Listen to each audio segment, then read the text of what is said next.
Welcome back in my bedroom. I just did 2 episodes of this podcast talking about my life story, and now that we're caught up and we know each other, I kind of want to talk some more about my YouTube and influencer life, I guess you could say. I don't think this episode will be very relatable, but this is just a show for me to talk. So I'm sorry if this isn't super relatable, but it's what's been on my mind. It's kind of the subject of jealousy. Now, I don't want to be like, oh, I'm going to talk about jealousy today, because I think that's boring as hell.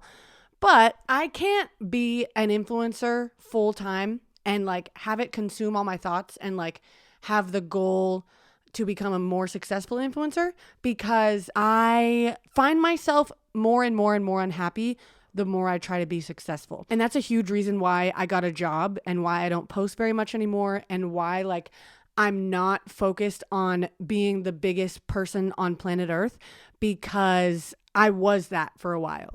I made really big goals, and some of my inspirations were people like Emma Chamberlain, who is the it girl. And I remember for a while, my lock screen for my phone was her on the cover of 17 magazine, and it was the most popular girl in the world.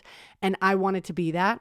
I wanted to be that more than anything, to the point where anytime I would see Emma Chamberlain's YouTube videos, or her views, or her talking about anything, or her doing anything success-wise, I just got really sad. And I don't even follow her closely, because it still kind of makes me sad, because I have mental problems, okay? And this is kind of where I'm getting at. I can't try to be an influencer all the time, and I'm so happy that I have a job now, and I'm so happy that I don't do YouTube 3 times a week, and my goal is not just to gain subscribers and get more views and all this stuff, because it made me feel so bad about myself, so unbelievably bad. And I remember that this really came to a head during Coachella season this year, because people do call Coachella the influencer Olympics, which I think is honestly a pretty good term for it. It's all these influencers together just showing off their outfits and who brought them to Coachella and all this crazy stuff. And if you're not there, again, this is not going to be a relatable subject, but if you're an influencer who's not there, you're oh my God, I wish I was them. Because it's one thing to be a normal person and wish you were there. It's that's never going to happen. And I'm not trying to be mean, but you're never going to get invited by Boohoo if you're just not an influencer, right? If you're a fucking doctor, right? But being an influencer, being a YouTuber, being a TikToker, whatever, it's what did I do wrong? Why am I not cool enough to go to Coachella with Boohoo? You know what I mean? And I remember this year, I was so unhappy, and I was making all these TikToks, and I was posting about it, and I was thinking about it nonstop, because I just wanted to go. I literally cried about it. I cried about Coachella, because I wanted to go, but I didn't want to go just to buy a ticket and attend. I wanted to go and feel important. And I think that's really what this is at the end of the day. It's me wanting to feel seen and important, if you want to get deep with it. And Emma Chamberlain being the most popular girl in the world on the cover of 17 magazine, any girl would want to be called that. But especially me, after you guys have now heard my entire life story, I don't know, I had attention on me from a young age, and I was a YouTuber from a young age or whatever, but I feel nobody ever really knew me or saw me, even in my own family, even my own parents. This just got so deep, but I don't care. I can say whatever I want. It's my podcast. Before I continue, I need to tell you guys about the sponsor of today's video, which is actually Sienna. So Sienna is a sleep brand, and they make mattresses, among other things, but they sent me one of their mattresses to try out, and I am in love with it, because personally, I don't like to spend $1 billion on a mattress, and I also like to have a very comfortable and soft and not springy sleep. And Sienna covers all those points, because their mattresses are super affordable and high quality. They have 3 levels of foam inside the mattress, so the top level is memory foam, and then they have a support foam and a soft foam that all comes together to just be the perfect mattress. And it's all for an amazing price. So if you're going into college, if you're moving out for the first time, if you're just looking for a mattress that is affordable but still high quality, Sienna is definitely the mattress for you. I've been sleeping on it for a while now, and I love it so much. It's not too soft, but it's not too firm, because I like a soft mattress personally, and it's really some of the best sleep in my life. I can't say enough good things about it. So if you guys are interested in trying Sienna, you can go to the link in my description. Thank you again to Sienna for sponsoring this and sending me the best mattress ever. Let's get back to it. I feel like I never really was seen in my life. I was just alone a lot. And when I got into high school and started to make friends, I lost so many friends that I just felt unworthy all the time, and I felt like shit, and I felt what's wrong with me? And so I wonder, I'm curious if that's a common theme with influencers. I wonder if a lot of people who are successful as an influencer, I wonder if they feel inferior and that's what drives them. Like, that's just a thought. Like, you want attention, right? That's what the goal of this career is. That's what the goal of my entire life has been. Like, trying to get more subscribers, trying to get more views on TikTok, whatever. Like, that's attention for yourself, right? And I even saw a girl performing, like a singer, and she was like, oh, this was the best night of my life. Like, she did a concert that night. And like, the best night of her life was her standing on stage and people singing along with her. And if you like go down to the core of that, like, it's people seeing you, right? And it's people knowing you and people singing along with something that you made. And there's nothing wrong with this. I'm not trying to be like, oh, people just want attention. That's not what I'm trying to say. What I'm trying to say is, like, I wonder if other people with followers feel this way.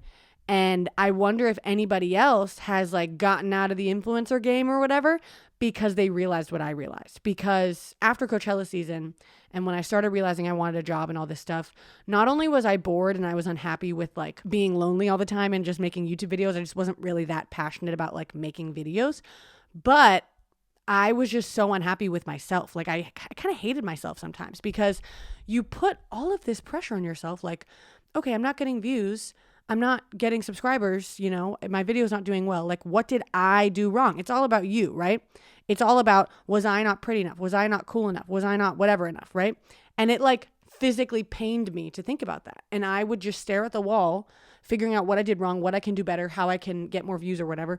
And it was not good. And it was eating me alive. And this kind of goes into another thing on the same subject, which is the concept of TikTok has just completely changed my self-esteem, like as a human being, because I see girls go viral, like get millions of views just for being hot. Like, that's it. They're just hot. And it's amazing, right? Like, I watch the videos. I'm like, wow, she's super hot, you know?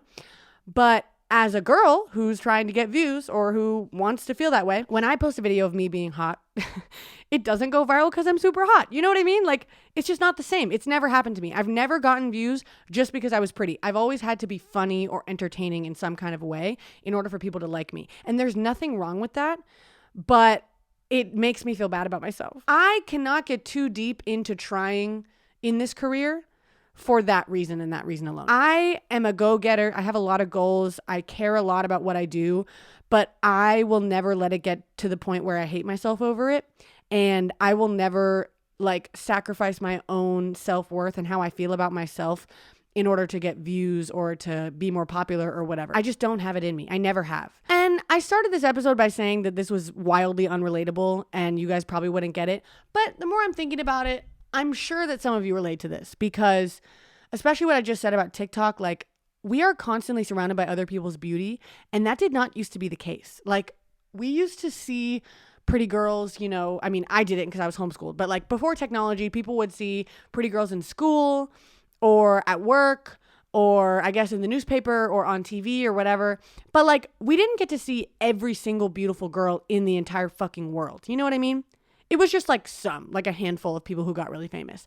And yes, people were still jealous back then and women still felt horrible about themselves back then because of those famous women. Like, why can't I be her? However, nowadays, it's like you see every single pretty person in the world and you're just scrolling on TikTok and constantly being bombarded by people who are prettier than you and who are getting compliments. And not only that, not only are you seeing more pretty people than you did before, but we're also able to see what other people say about them. And we're able to see what other people say about us, which did not used to be a thing.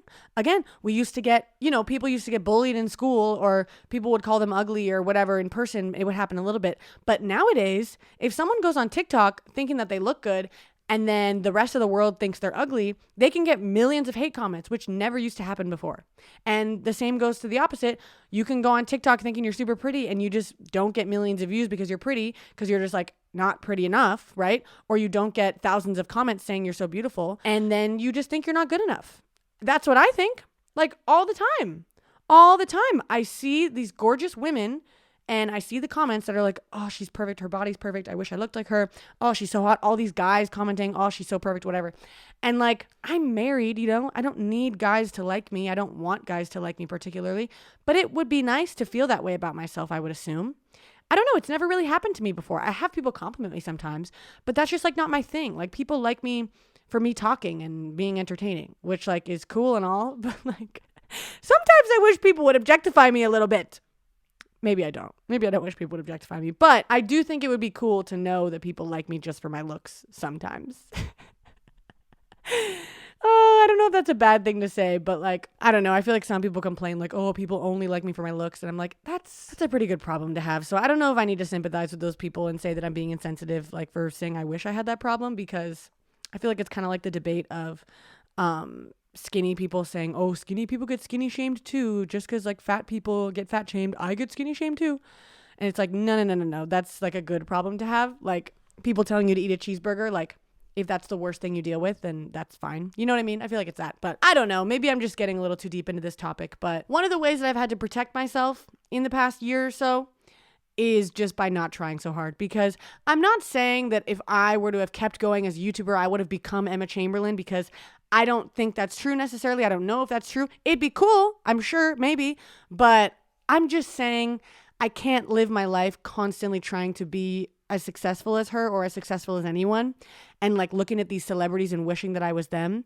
I just can't do it. You know, it makes me depressed and it makes me sad and it makes me hate myself every day that I try to do it. And I have tried to do it for years, and I kind of just gave up this year. You know, it's cool that I get views on TikTok, and I've gotten a lot of followers on TikTok recently, but like, I'm just not trying in the same way that I used to. I don't have the expectations that I used to, and it feels a lot better. So there's that. But I have to get on a flight in literally 45 minutes. So I'm going to go to the airport and go to Nashville. But I'm really happy that I can talk to you guys about this stuff.